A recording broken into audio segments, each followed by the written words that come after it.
As the semester is coming to an end and with finals coming up, I thought now more than ever would be the perfect time for a little Organization 101 refresher. If you're new here, my name's Clarisse and I am a full-time student in university, currently studying filmmaking, and I'm also posting videos weekly here on YouTube. So I thought I would share a little bit of the wisdom that I've gained over the years about time management. And yeah, the goal is essentially just to finish this semester strong so that we can be academic weapons and not academic victims.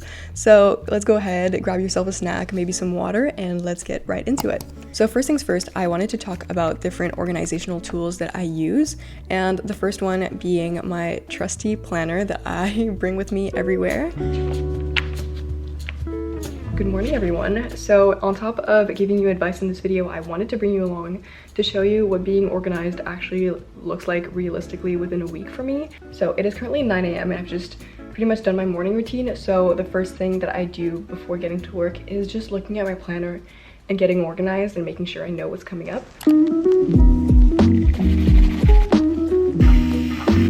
This is my current daily planner and I usually check it first thing every morning. So I thought we could kind of look at the layout together. As you can see on the left, I have kind of like a weekly layout, and right now it's pretty empty because I need to write down my assignments and due dates. But that is on the left, and then on the right I have all of this room where I usually will write down kind of like my daily to-do lists or whatever notes I have. So I thought we could kind of write down what's coming up together.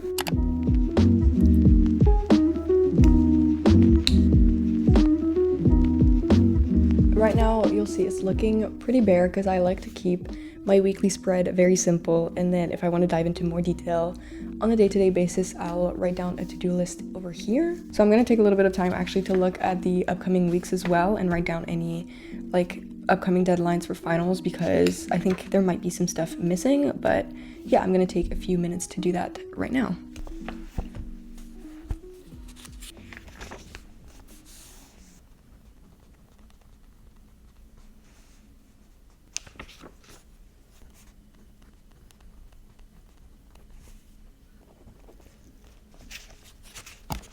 I'll have the actual like model and brand that I used linked down below if you're interested, but I think the important point to take away from this is really to find a planner that works for you. Some days I actually really prefer like checking things off of a physical to-do list, which is why I gravitate towards this.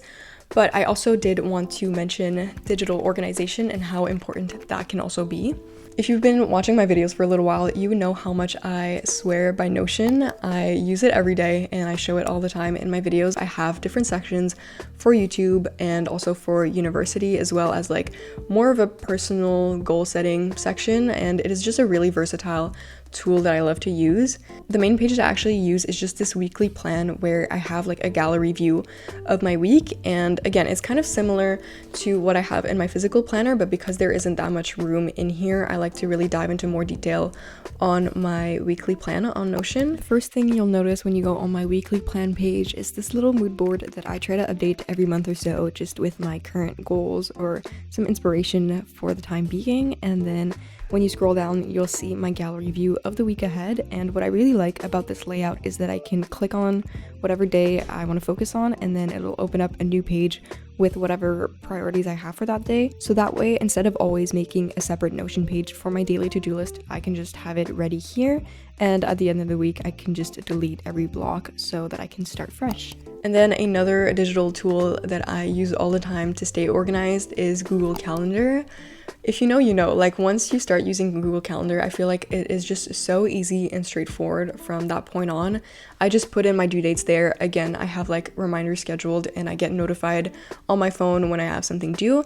And I would say I use like Notion more for breaking down my daily tasks, whereas Google Calendar is really for more big picture stuff. Like again, if I have appointments or office hours or anything of the sort, I think I'll use like Google Calendar more for that. And I've also created like different actual calendars within the app so that I can really categorize different like events and due dates. Similarly, I think also it's worth noting how digital tools can also facilitate your studying, especially during busier periods. I think it's super important to make sure that you're utilizing the right tools to really facilitate your studying and make the most out of your resources, which brings me to talk about today's sponsor, which is Rev. If you're not already familiar with Rev, they are a speech-to-text service that allows you to access access transcripts of your video and audio files. With their most recent feature, AI Summaries, you can now access summaries of your transcribed files, which is really ideal if you ever want to skim through or revise class content, especially with finals coming up. Especially during busier times and exam periods, AI transcriptions allow you to be more efficient in your studying. If you have any follow-up questions, you can also ask the AI bot for more information so that you can then save time and access only the most important parts of your lecture in a ready-to-read document that you can then use in your exam and assignment preparation. Overall, these AI transcriptions are really perfect for students since they have lower costs and also provide you tools that you can actually use in your exam prep, which we all know we can use. To check it out, you can head over to the link in my description, and the first 100 people to sign up using the link will receive a 10% discount of up to $10 off of their first order. Thank you so much to Rev for partnering with me, and now let's get back to today's video. Moving on to my next tip, which is all about setting up a good study space. I think for me, what's most important is really combining cute and practical so that I actually look forward to working at my workspace and I'm not like dreading it because it's super messy or it's super like boring and ugly. First things first, I think it's important before you sit down and do work to take a few minutes just to make sure everything is in order and everything is nice and clean. I definitely believe in the statement, a clean space equals a clear mind, and I always notice that my workspace gets more messy as I start to get really deep into studying or editing, so just making sure that I clean it up at the end or as I go ensures that I'm not getting overwhelmed or distracted by the space around me. I also think in terms of motivation, it can be really helpful to try to romanticize your study space, so just like taking some inspiration from Pinterest, maybe lighting a candle and setting the vibe for when you're studying so that you feel a little bit more motivated and inspired to do some work. Now I'm going to be diving into more specifically different time management techniques that you can use while you're sitting down and studying, and those are like different techniques that in my experience have helped me stay focused for longer, because I think as much as you can like do all of the work of planning and setting up your study space, if you're actually getting distracted when it's time to work, that's not really beneficial, so you need to make sure you're putting work there too.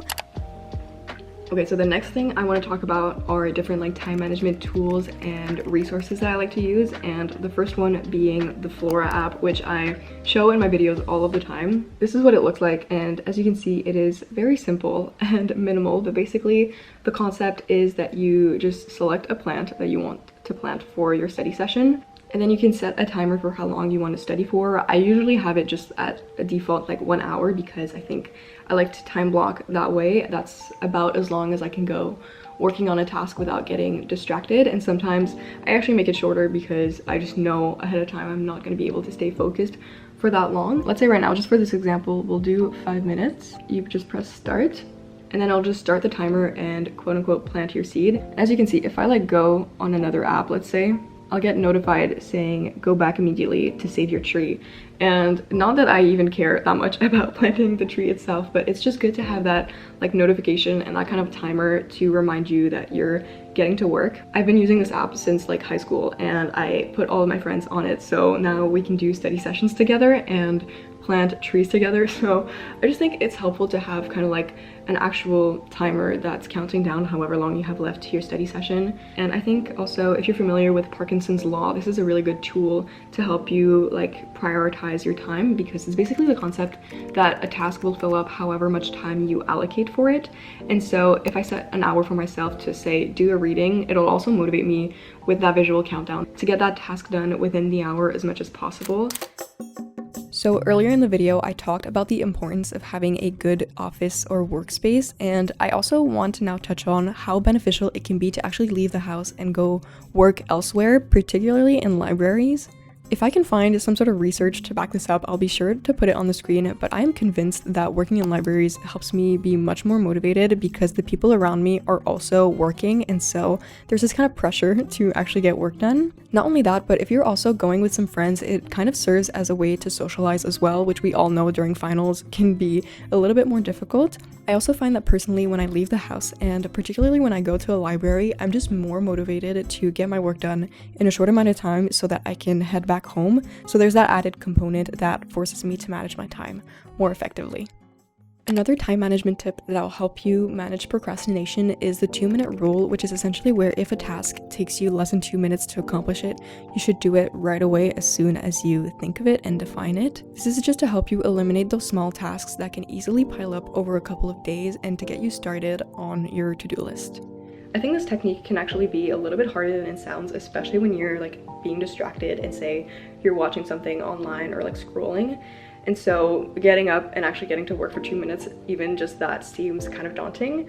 So that's why I also like to combine this with just shutting my phone off, which has actually like really changed my productivity. I don't know why for the longest time I like forgot that you could turn your phone off and that like the world wouldn't end. It's so easy to just like keep going and scroll onto the next video, but it's also really easy to just turn your phone off. It literally takes like 5 seconds and just like that, my phone is off. And now if I want to turn it back on, it's going to take another like minute to start back up.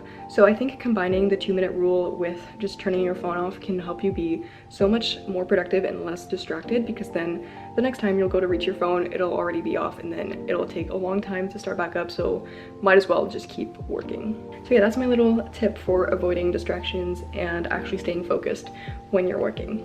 Moving on to another time management technique, which I actually didn't really know this was a thing. I kind of did it like subconsciously, but it is called apparently like eat the frog. And it is where you'll start with like the most challenging task early in the morning. An easy way to break this down is to do priorities in the morning, passive in the afternoon, and then passion in the evening.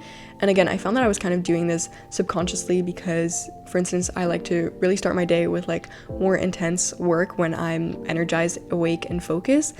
And then usually after lunch, I'm like a little bit tired and I'll do like easier tasks. And in the evening, I usually tend to do most of my editing then, and that's something I'm really passionate about and I can do like really easily for hours on end, like late at night. So again, like I found myself kind of doing this subconsciously, but maybe next time trying to structure your day around this technique or around this model could help you be more productive.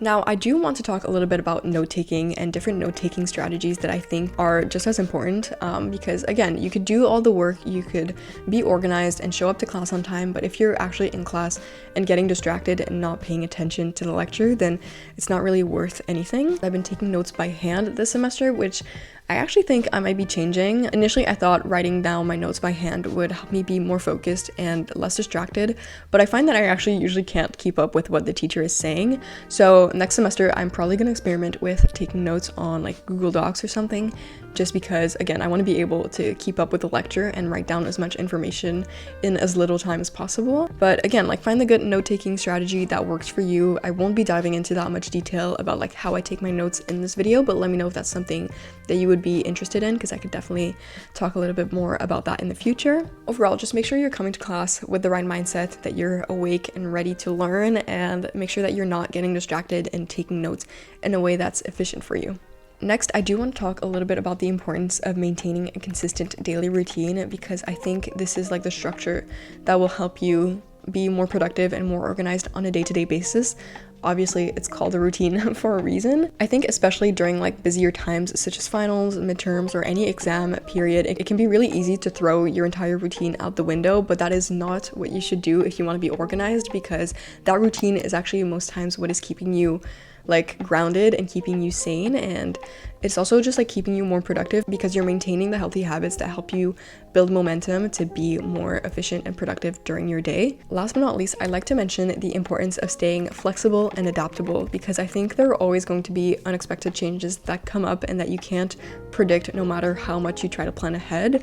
And it's during those times that it can be easy to lose track and completely like throw everything overboard. But yeah, you can always ask for extensions when it's necessary. I think for a long time I was like kind of too proud to ask for an extension. But yeah, I think at a certain point, like if you have a lot of things going on and you already know a week ahead of the due date that you're not going to be able to hand in a certain assignment at that time, it's much more beneficial to just email your prof right away and ask for the extension then, because I think professors are generally like much more inclined to give students extensions if they reach out in a timely manner rather than if they're like super last minute.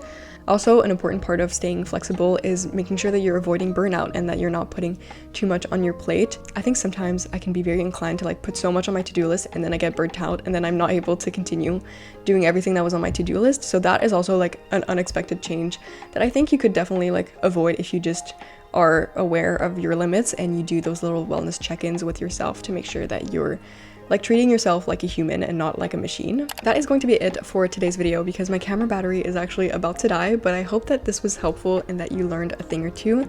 Let me know if there's anything that I missed by commenting down below. And if you'd like to, you can go ahead and subscribe for more videos like this. I hope you have a lovely rest of your day or night, and I wish you the best of luck on your exams and finals. And yeah, that being said, I will talk to you in my next video. Bye!